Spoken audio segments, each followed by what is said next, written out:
Olá, comunidade Paz e Bem. Sou Yalorixá Adriana de Omolu.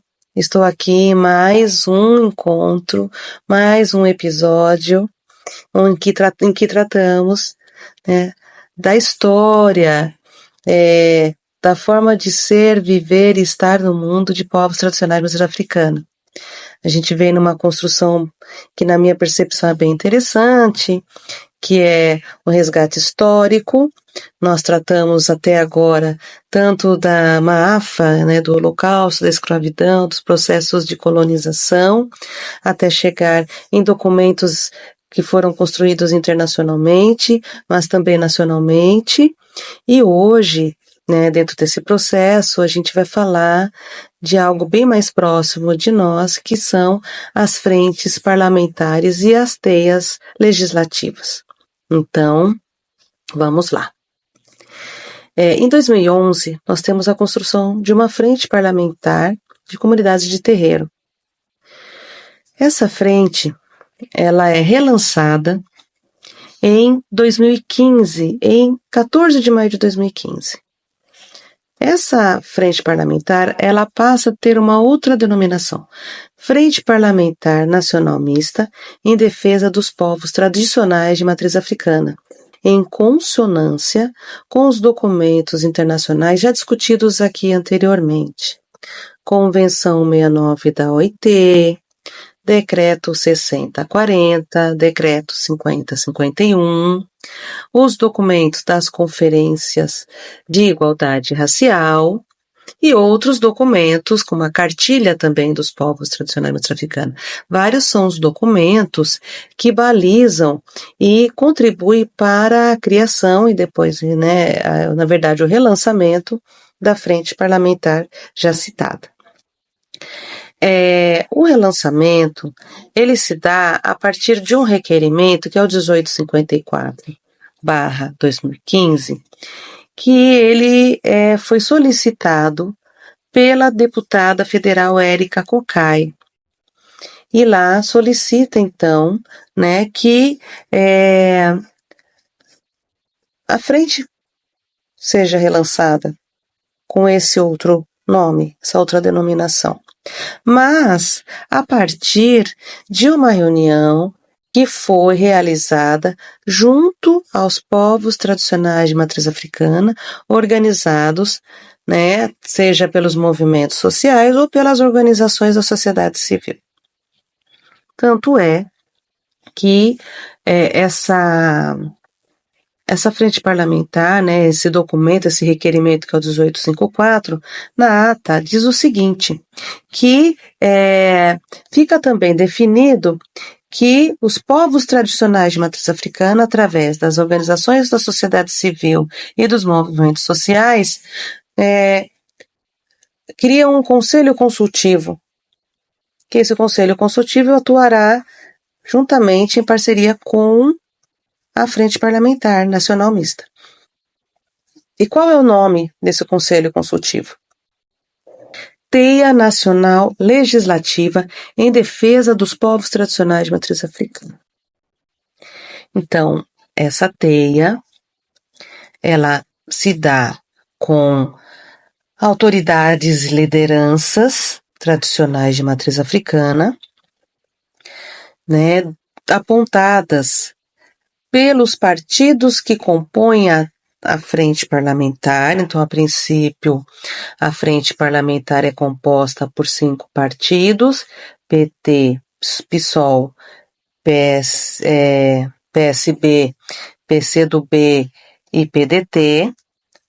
Então, esses 5 partidos fazem as indicações, mas também é aberto para a participação de movimentos sociais, tanto é que o FONSAMPOTMA também acaba sendo parte, que é a entidade que faz a provocação para o relançamento da frente.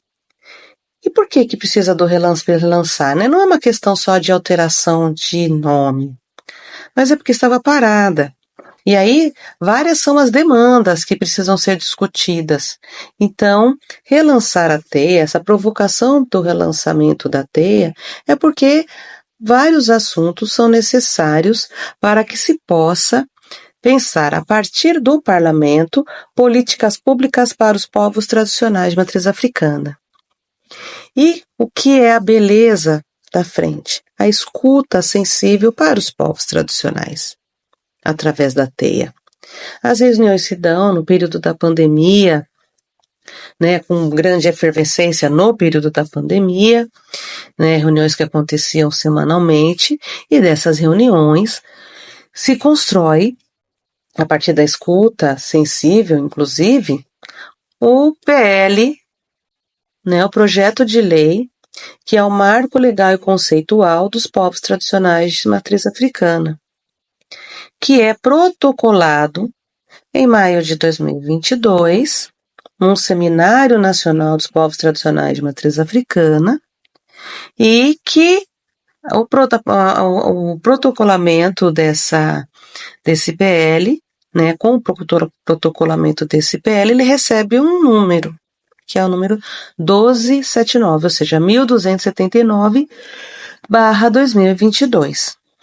Nesse seminário, esse PL ganha um nome. Lembrando que, a partir de os elementos constituintes dos nossos povos, dos povos que compõem os povos tradicionais da matriz africana, né, a Makota Waldina, dentre outros nomes, foi o nome escolhido, né, ovacionado, para que fosse levado para o PL e nomeasse o PL. Então, o PL Makota Waldina, que é o PL 1279/2022, é o PL que é o marco conceitual e legal dos povos tradicionais de matriz africana. Tá, mas tem só a Frente Parlamentar Nacional? Não. Tem a Frente Parlamentar Nacional e aí você tem as frentes estaduais. A mais antiga é a Frente Estadual, né, do Rio Grande do Sul, né? E aí você vai para São Paulo, que também constitui, em 2024, a Frente Parlamentar Estadual. Seguindo os moldes da Nacional, também cria suas teias, que é esse espaço em que os povos tradicionais participam e colocam as suas necessidades, as suas urgências e tudo que é necessário para que continuemos existindo.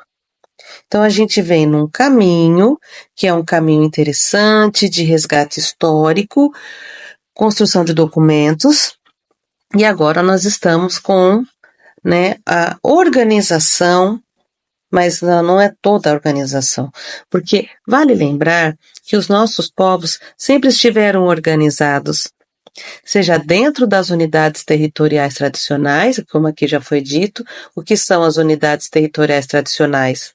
São os nossos ilês, insos, rumpames, insos, né, roça, casa de candomblé, terreiro, centro, templo, seja o nome que se dê, né, fazenda, são vários os nomes, que estão os nossos povos, as nossas comunidades tradicionais. Cada unidade territorial é uma comunidade, porque nesse lugar há vida, há famílias, é uma grande família ampliada, porque é o conceito de família ampliada, né? E lá tem toda uma vida, uma cultura que é latente e que tem como referência a sua história, a sua forma histórica de se organizar. Enfim, nós temos todas essas questões que estão postas na mesa, mas que, junto a elas, nós temos questões referentes ao racismo que vivemos. Esse racismo que vivemos é que faz com que nós precisemos, né, trabalhar e viver a grande resistência.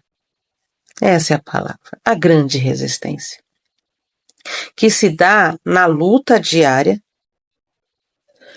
a nossa insistência em continuarmos vivas, vivos e vives, né, da nossa resistência em continuarmos vivos enquanto comunidades, enquanto unidades, enquanto famílias, e que, além de toda a resistência que é diária, a gente sempre vivendo a partir da nossa cultura, também precisamos pensar políticas que contribuam para que a gente possa continuar existindo legalmente e não a partir de um único elemento, mas a partir dos elementos que nos constituem, que já foram colocados aqui, que nos constituem como a natureza como divindade, a nossa alimentação tradicional e o alimento tradicional, nosso território,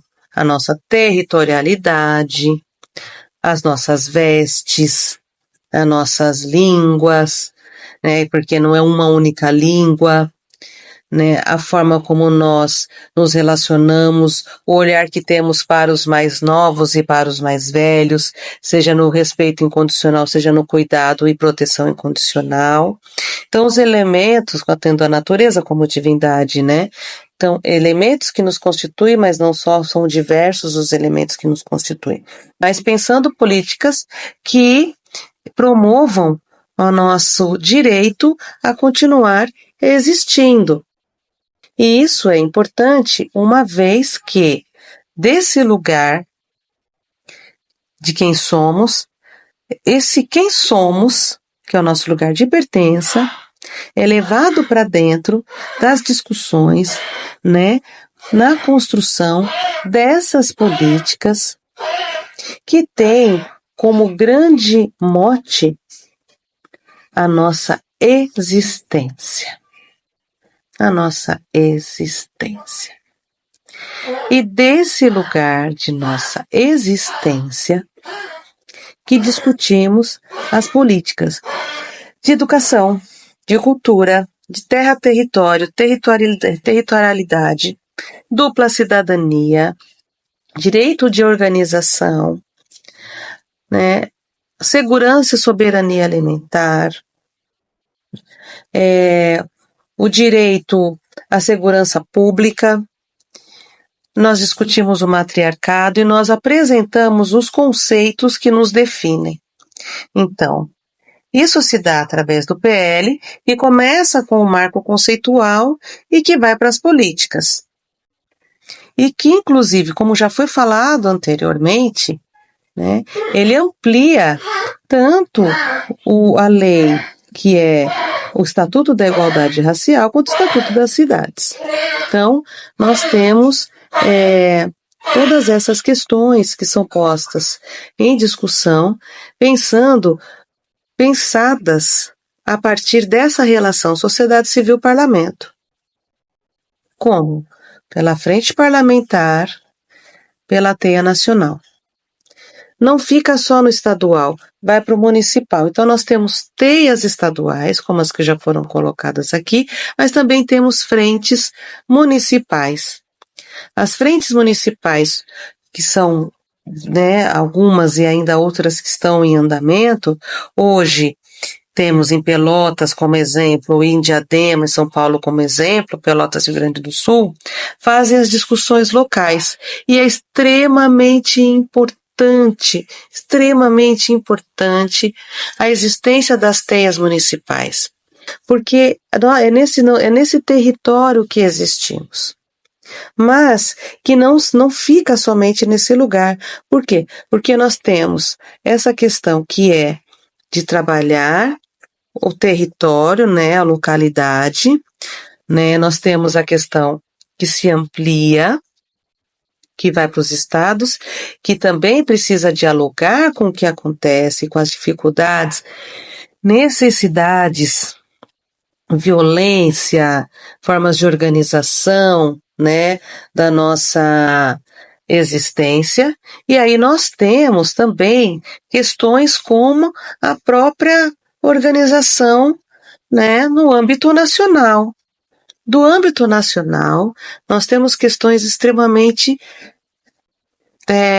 fortes e necessárias que se dão e que precisam se transformar em políticas de Estado. E quem traz essas questões é a Frente Parlamentar. Então, quando apresentamos o PL, através da Frente Parlamentar, a Frente Parlamentar Nacional é presidida pela deputada federal Érica Cocai, e aí em São Paulo, que é o lugar onde eu resido, né, no estado de São Paulo, é a Mandata das Pretas, e em Diadema, que é no município, né, vizinho ao município ao qual eu resido, é o vereador Josa Queiroz. São esses lugares, esses parlamentares que entendem a necessidade da criação das frentes e que levam um projeto de criação e que conseguem unanimemente votos para a criação, porque entende-se que não se trata de reparar o religioso, porque do ponto de vista religioso nós não nos encaixamos, pensando que, né, Orixá Vodun-Inquice tem mais de 20 mil anos. Do lugar da reparação, porque tudo que é discutido na frente parlamentar é na perspectiva da política de reparação, é visando uma política de reparação que, como já foi dito, não aconteceu com o processo de abolição. Então, a frente parlamentar, em parceria com a TEIA, então a frente faz essa escuta à sociedade civil, ouve as suas dificuldades, ouve a forma como essas comunidades hoje sofrem com o racismo estrutural, sistêmico, institucional, político, né? E quais são as grandes dificuldades e necessidades, e apresenta o PL. Em Santo André, por exemplo, que ainda não tem a construção da frente parlamentar, a constituição da frente parlamentar, nós temos vereador que entende a necessidade da política de reparação e apresenta, a partir do PL Macota Valdina, tendo como base, como premissa, o PL Macota Valdina, um projeto de lei que se transforma numa lei de reconhecimento dos povos e comunidades tradicionais de matriz africana no município. E aí outros municípios também começam a fazer esse movimento. E repito, porque não se trata de uma questão religiosa, se trata de uma política de reparação ao holocausto da escravidão, que, como já foi dito anteriormente, é um crime tipificado como crime de lesa humanidade. E que esses povos que viveram esse holocausto não tiveram nenhuma política de reparação. Como diz uma autoridade tradicional, não foi abolição, foi abandono. Foi abandono à própria sorte. Então, todo esse processo, né, ele começa a dar uma linha,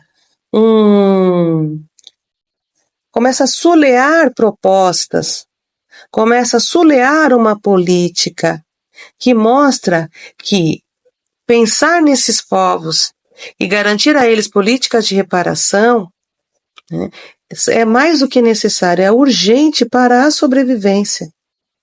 Porque políticas de extermínio sempre tiveram, como as políticas de embranquecimento, que ainda existem, de diversas formas. Então, essa forma de se organizar, e que, apesar de dizerem que não somos organizados, que nós não somos isso, não somos aquilo, sim, somos organizados em nossas unidades territoriais tradicionais, somos organizados em nossos municípios, e somos organizados em movimentos sociais, e somos organizados no parlamento quando estabelecemos uma relação de parceria com o parlamento.